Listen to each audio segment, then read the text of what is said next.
Inside Story Uganda, real source of political updates.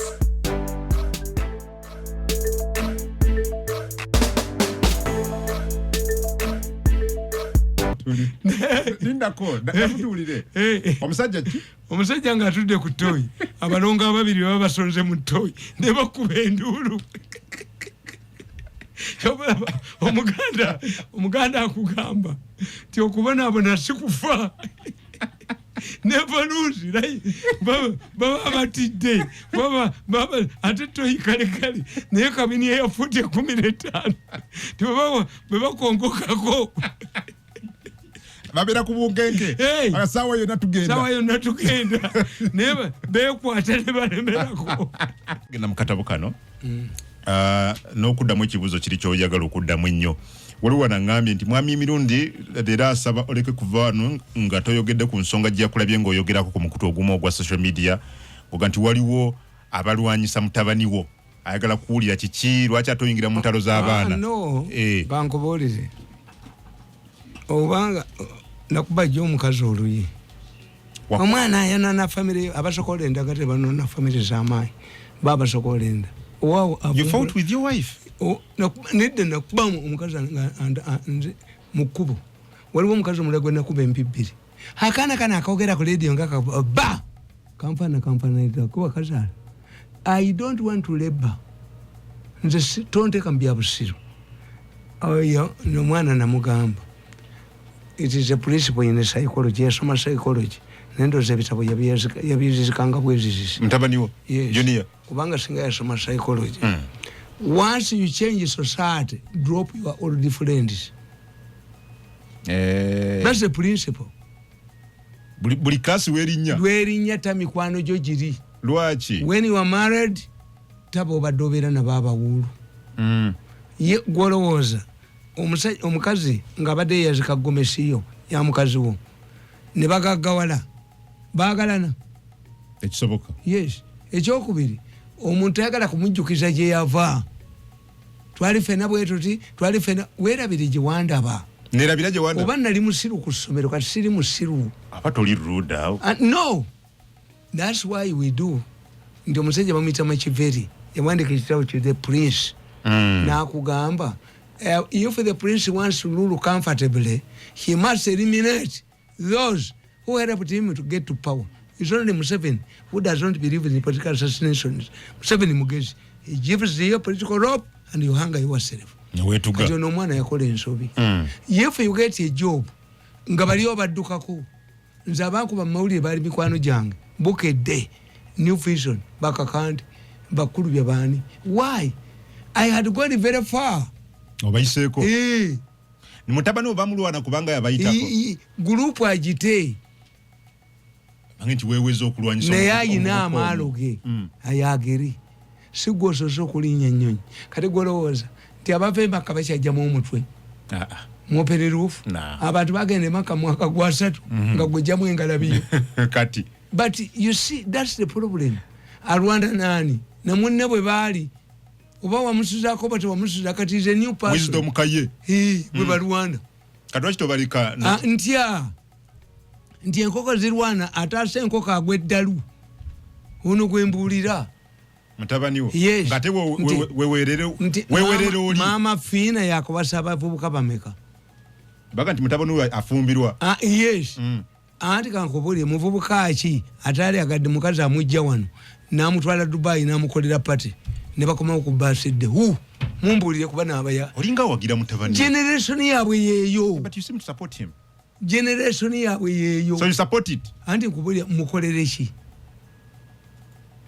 lwaki temwogera ku bagezi bennina lwaki baganda babagezi ono ye muto why don't you praise the doctors the lawyers the agriculturists I have a variety of professionals why do you stick on this olunonya omwana luba lwagala nnyina you are looking for me and I will attack you and destroy you there's a boy omuvubuka mugamba ti generation yo yajjanga mwavu n'agenda mu Nuupu tebamuwayo kantu kyebamukolera abannuupu bano bwe bamukuba amannyo ne bagajjamu abannuupu bamujjanjaba why namubuulira nti bano tebayinza kukkiriza uyu ne mwanyina nabalaba ku makya nga bali mu Nuupu.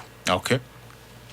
Nagenda n'omwana oyo omuwala ku NBS kuba namugamba nti bw'ofuna first grade nja kutwala ku NBS bakulabe ku TV bonna bwe mbakola. Kakati what happened? Yagendera mu Yero ne bamugamba tulina interview endala najjayo Nuupu. Najjayo nga nkimanyi. Nga tokimanyi. Naye nga babakozesa to undermine my relationship with Museveni. Era bagamba Museveni, your son has crossed the red line. Ndi mu Nuupu. So nga nze mbagamba nga bwe mbagamba ti Bobi Wine agenda bakuba abafuluuse okumuvuma tekikola. Nembaga nti Bobi Wine okujjayo kusaasira full figure nani ye mukazi ayina akabina okumujjako ekikuuyi kasigala wonga kanene. Omusajja abakoledde akakodyo ayina sologani tayina pato jayani era yabakuba n'abafeesa. Nembabalira two generals came to me nembabalira tear gas. Ndi tear gas ayamba Bobi Wine abapolisi abamukuba balabe ba Museveni. Temuyinza kuyidde Bobi Wine ne mumujja bakibuga ne mutwala mu kyalo obukadde bufa ente zifa embuzi ensibe zifa bubebi bufa ekitegeeza poliisi eyina olukwe oluyamba Bobi Wine. Era nabaga nti Bobi Wine the story of Kasobeza nembaga Bobi Wine mubbi wa mu nyumba.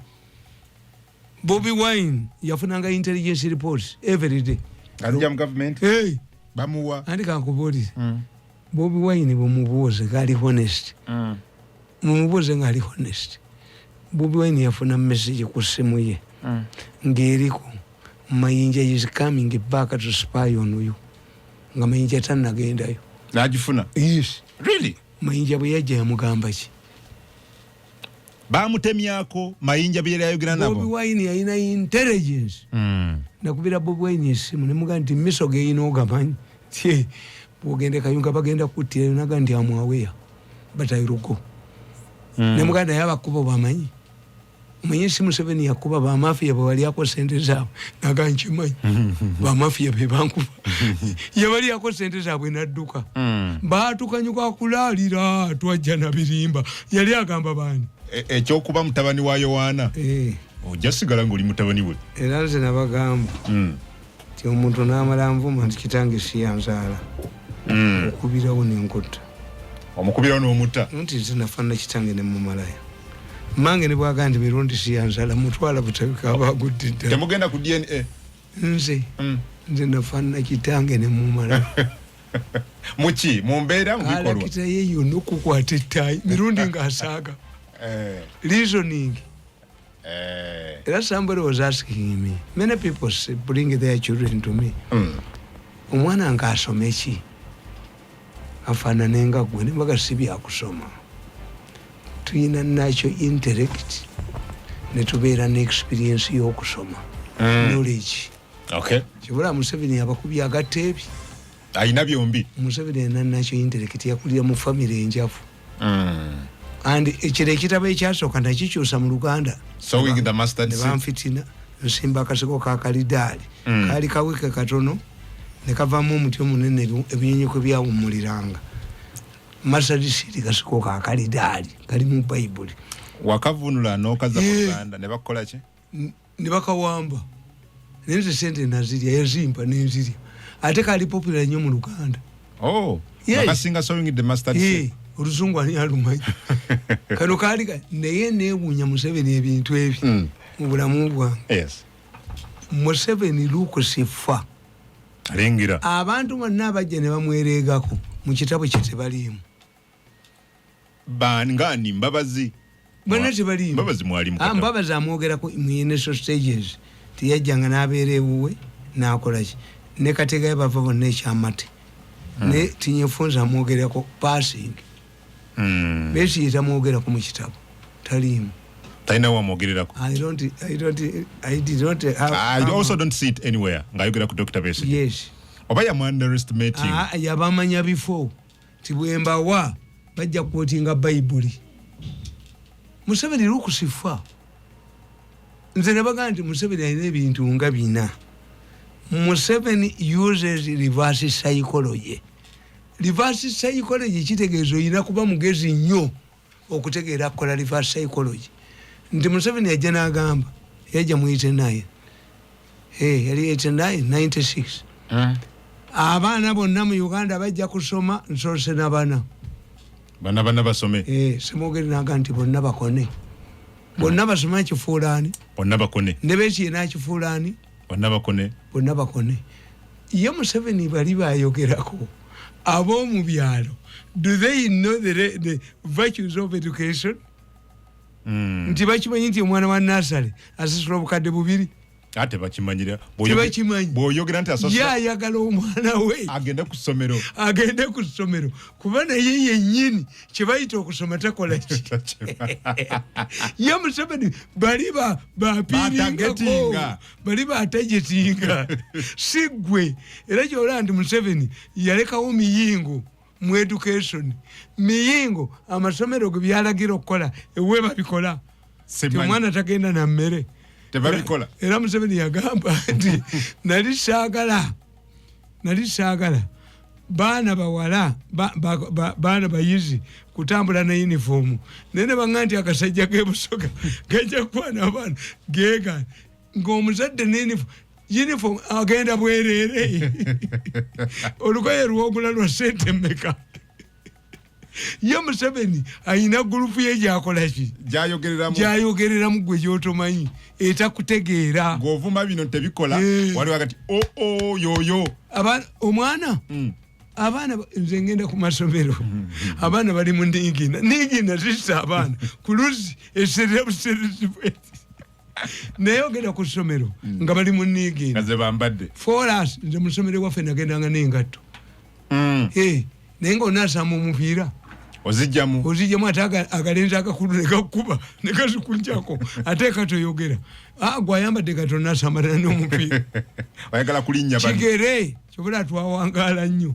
ekigere mbadde mbabuulira nti yingini ebeezaawo omuntu yakigere era bw'oba oyina omukisa tambuzaako ku bigere nga temuli siripa temuli nki omuntu asooka kufa ku bigere naye babalongoosa omuntu ku ntumbwe kubajjaki emisiwa nga balongoosa omutima gw'omuntu tutambuzeko ebigere wobitambuza naye wabikolanga luli ng'okyalo abasajja b'omukyalo omusajja w'omukyalo ng'aserengeta akaserengeto asiba eggaali n'ekisinziiro omusajja w'omukyalo naye kati gweteekayo ekigere abamulayi bulungi ndaba oyambadde akakofiira akaliko General Museveni twasazeewo ffe bamu tetulwanyisa president then ndaba wano ndabako generali ndabe sikolaba bulungi okusuudi kano tusala mubali tetuyina tabu MK ffe tusala busazi tetuyina tabu MK ffe tusala n'amasanyu tetuyina tabu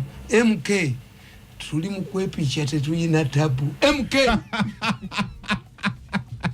ke kakyako koyogedde tuzina oluyimba lwaffe tuzina buzinyi tetuyina tabu ffe tuli mu masanyu tetuyina tabu MK tuli mu kwepicha tetuyina tabu MK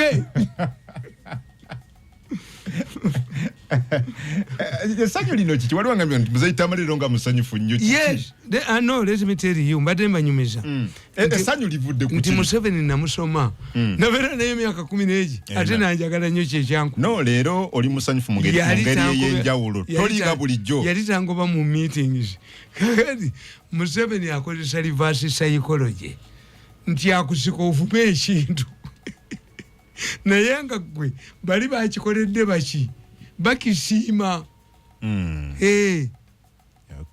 bw'okimanyi nti gwe oyinza okugamba nti eyemere sijja girya omulala naga mugimpe nga yalabye kundaba kuki banaaba Besigye yavuma ki Museveni ekyokuli kyayina lures the snakes out of their hollows Museveni asirika bwati n'okola ebintu ng'akulaba naye ng'amanyi ayagala kumanya muli 10 oli omu oba oli ki nti aleka omusota ne gufuluma tukiyita luring snakes out of their hollows Museveni tapapira kintu omuganda akugamba tobukuta kibe nga tikinako nenanduso teri muntu akoze ayagadde kumunyeenya nga tabadde katebe babesi bonna bava katebe bati yefunza bava katebe Museveni detects enemies from afar. If I was an enemy, TASAAGA, singa bibinna sibina. Security motoka bichi amanyi siri enemy but I'm stubborn or arrogant. Oyo tomukuba nnyo. Ategeera abantu. Tio yali stubborn, o yali arrogant, o yali chi. Ekyo tajja kikola kansirike. Yes. Esanyu weriva lino. Kakati ekyokusatu akuterekera amawulugo. Museveni atereka amawulu. Byoba tofu nakati abikuterekera nabikuwa mu maaso. Byokoze nga akutunuulira. Obisanga. Ate Museveni uses your institution. Nti omujaasi agenda mu koti mansa ate bali kututte mu toyi. Ye kyakola. Museveni refers you to a relevant institution. Eyiyo mwennyini. Mwakuteeka. Nti singa ffe abamawulire tulina media council nfu kuba kibiina kite kiriiwo. Twayinza kuba mu media council nga tewaliwo ki. Siri musanyufu. No, today you are extremely happy. Compared to those days. Yes. Ndi musanyufu mu bintu. Naye ate natiddemu era. Kikyate. Abasajja bano nabagamba business yammwe ey'okusokoola enda ngitadde kuba ye yankubya. Ku Sunday baatuuziza meeting nga bayise ba doctors 15 ne batuulana mu mbirina waliwo ne bayita bagundi ne bagamba badokita ne bagamba ne bakuba n'obutambi bwange. As long as this man is still active ajja kutwokera.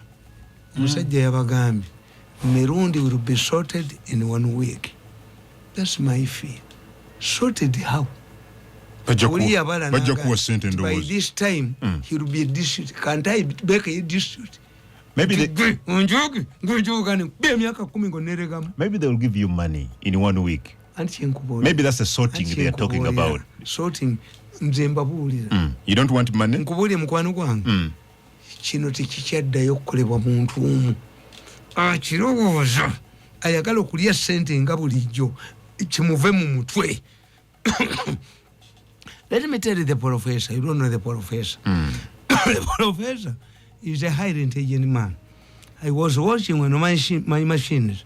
Early morning, people went to a sick man's place. Talk to Mirundi.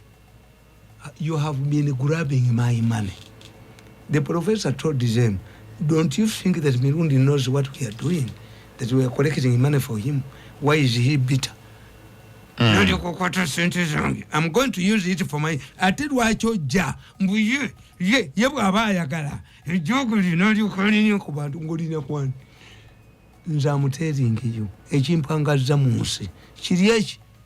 Ki? Ffe Abaganda tukugamba nti kasita omusawo Omuganda alagula ebiriyo afuna ekitiibwa. I predict things buli omu kyantendako. Nakuba nti ffe mu Baganda tulina olumanyo. Olumanyo lutegeeza ozaalibwa nalwo. Si lweza. Omukisa si lweza. Tebanaaba lunaabe. No. Olumanyo Katonda alukuwa.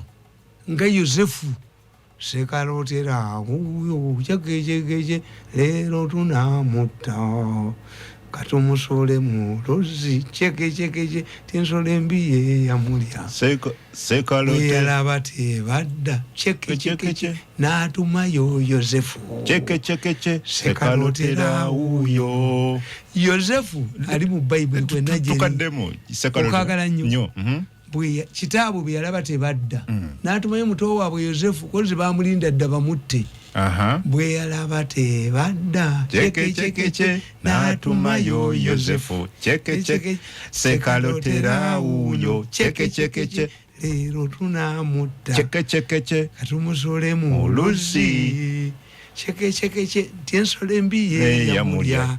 Yosefu yalootanga ebirooto ye sekalootera like me. Baganda bene bamukyawa. Like some Ugandans hate me. Now oli sekalootera. You predict. I predict things that come to pass. Nga wa predicting chi. Kankubuulire. Nenda kuwa katabo kasome. today abatakagezi bakwate, and those are the real people. See fake after 8 years. Omanyi mu intelligence, police kayikola bamutabula. Then give credit ku CID. Give it credit. Nze rankugamba. Give CID credit and all these other security agencies. The only change is this direct oversight. Mwami Magambo. Bamutulako emyaka emeka 17 mu yiso nga sergeant. Museveni namujjayo. Museveni ategeere yafiirwa ffe bangi nnyo Bamagambo. Era namuwandikira akatabo nti how Museveni loses trusted cadres, a gift to my dear president. Yatufiirwa. So osima Magambo yekka mukwatibwa. Anti ye mupya. Mbuliro waisa ataliwo. Wa military intelligence ataliwo 6 years ago. Does he work in isolation? CID ekola yo. Bali bakola ki? If you have a new manager, nga company ekola, look what was here and what is new. I cannot dismiss efforts, but the impact of a man who was sat on, I think 17 days recommending the side director must be a lawyer. This man has a master's degree. Bali bamutudeko mu yiso. Museveni ategeere batugoba. I think he will need us. Museveni will need intelligent people like me, mobilizers like me. Olaba tumwebaza dduka. Najja kulala yani ya MUHOOZI olowooza kiki. There is a reshuffle. What reshuffle? Museveni wants clean people. Abagenda okudelivaringa myaka gino emeka. Kati adda bwa MUHOOZI. Haduke bwa MUHOOZI bonna balaga bwa MUHOOZI. Naye Abaganda bagezi. Mbadde mbulira abantu Abaganda ne baganda Abaganda bagezi. Abaganda bakugamba sijakwemula sigenda kwemula. Ngenda kizingazi. Kizingazinga era towemula wese kuwulira. Abaganda bakugamba ti omusajja bw'aba atudde ku ttooyi. Abalongo ababiri baba bakaaba balowooza bagenda kugwa mu ttooyi.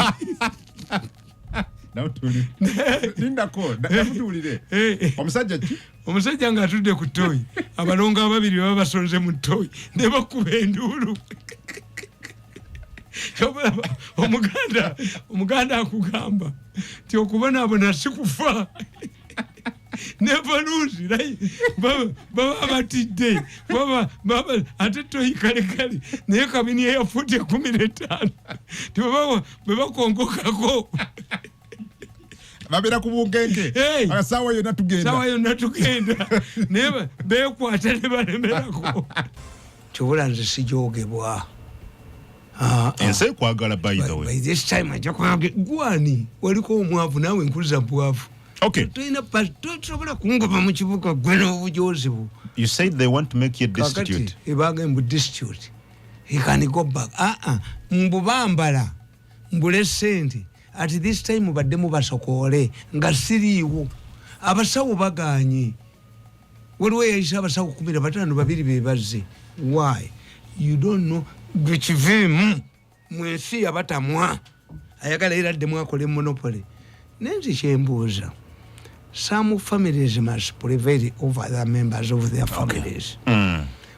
Oli safe ng'omuntu asula ne muwala we asokoola enda bw'asokoola muwala we.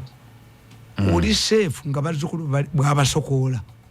Kubanga ye obwongo bwe omuntu asokoola enda z'abantu afune ssente n'akola amaweteri n'akola ki kiba kitegeeza takyayina mutima. Kaakati nze nabagamba abasajja abo is not me. Kubanja bakuba obutambi is not me. Abasajja babatuuziza ku Sande. Abasajja ne babagamba tutya Mirundi. Badokita baganye. Why? In the area situation gye bayonoona. Leo tubuloka nesifuuka manya abande baba taxi nesifuuka accident abande at one time 20 women were dying every month in hospitals during delivery. Ono omulenzi we Nansana natta abawala abajja mu bwongo. Ekintu kyamwe kyakola ki kyafa. Kaakati ne bekikolera etteeka. Issue is not the law. Kankubuulire. Lwaki badokita baganya okukolera ku law? Why? The law has not solved the issue of public perception. When you tell an ordinary person nti okujja mu organizo bamala kutta That's the problem. Terminating your life.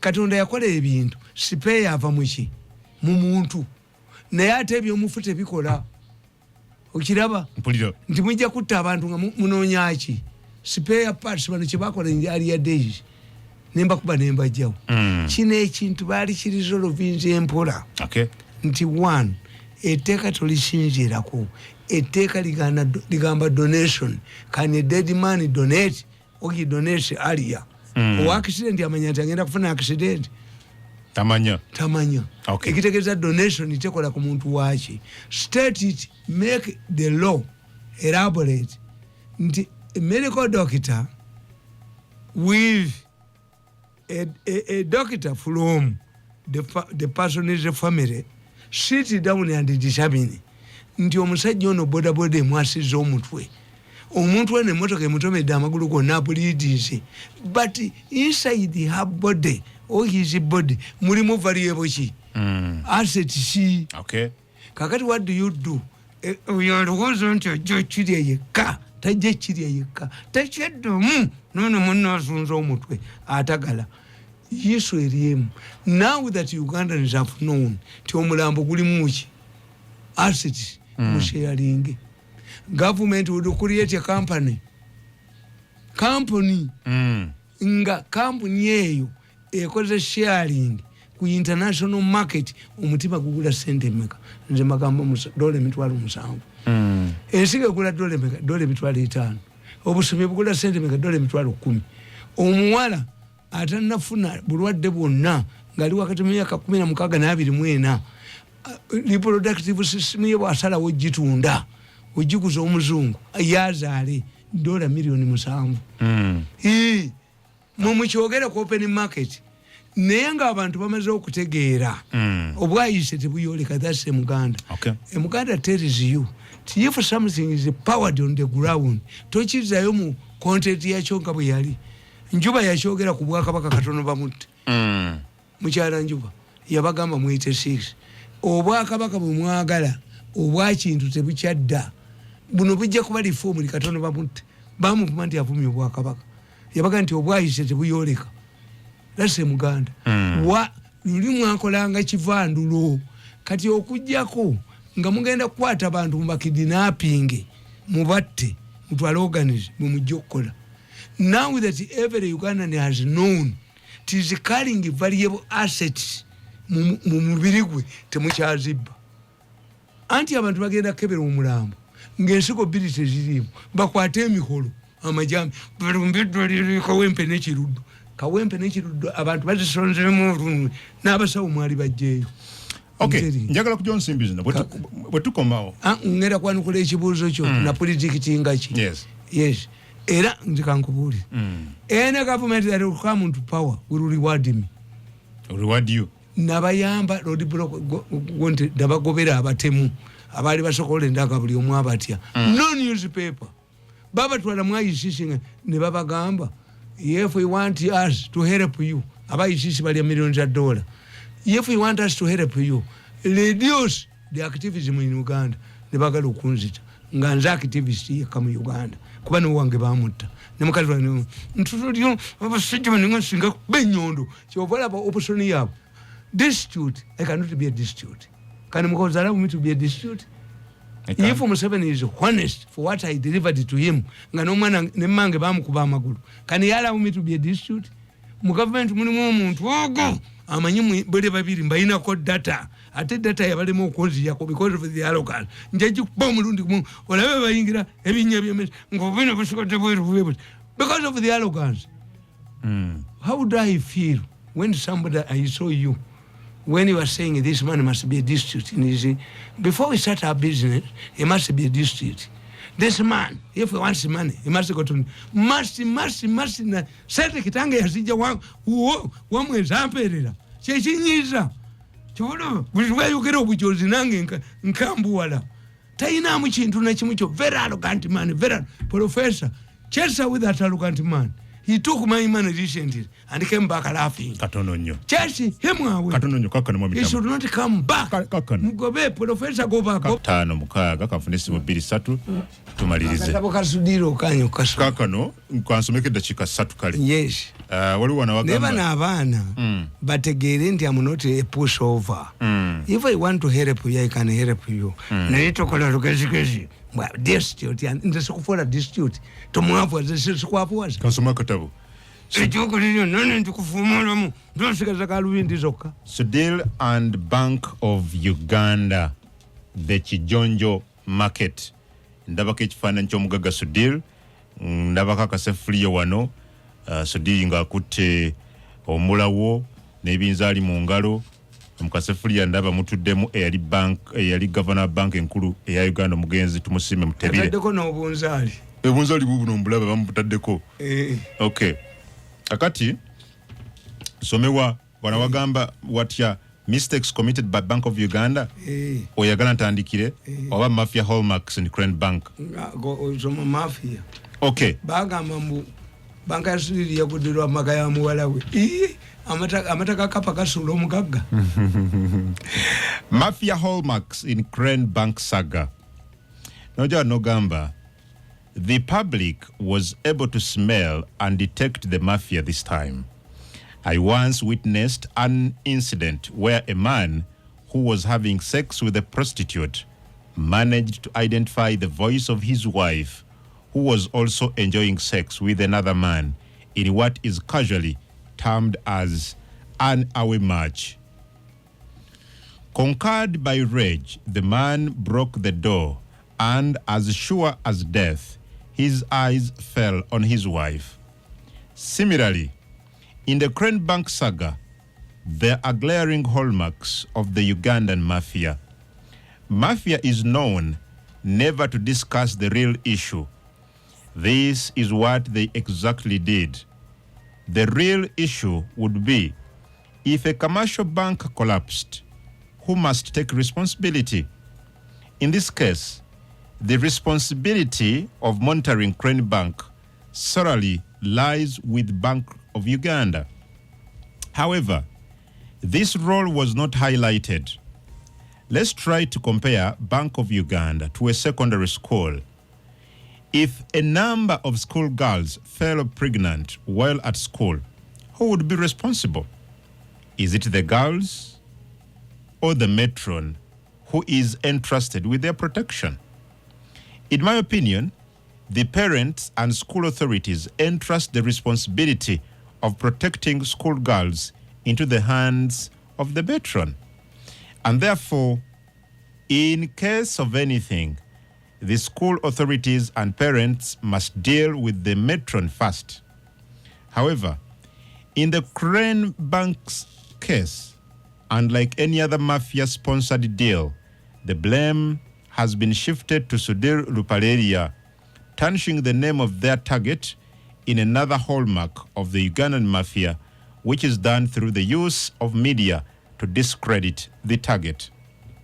Take an example of the former permanent secretary in the Ministry of Health, Dr. Asumani Lukwago.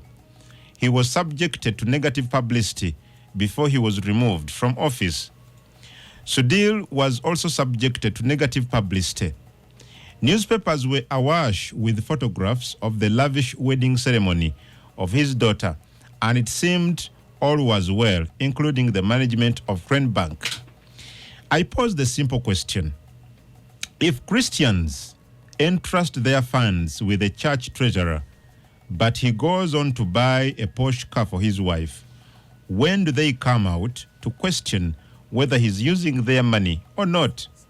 Why did Bank of Uganda fail to alert Ugandans that Sudhir was using public funds to finance lavish weddings for his daughters? At the wedding, Sudhir invited many Ugandans, including journalists. Why didn't they sound alarming bells at that time? Baganda say, olwattu omwami nalumanya nti lwaki tewayogera. This saying literally means that it is stupid for a widow to maintain silence over the cause of his husband's illness only to disclose it after he has died. People will question why she did not alert the relatives while her husband was still alive. Therefore, Bank of Uganda should not have used the wedding ceremony of Sudiri's daughter to discredit him.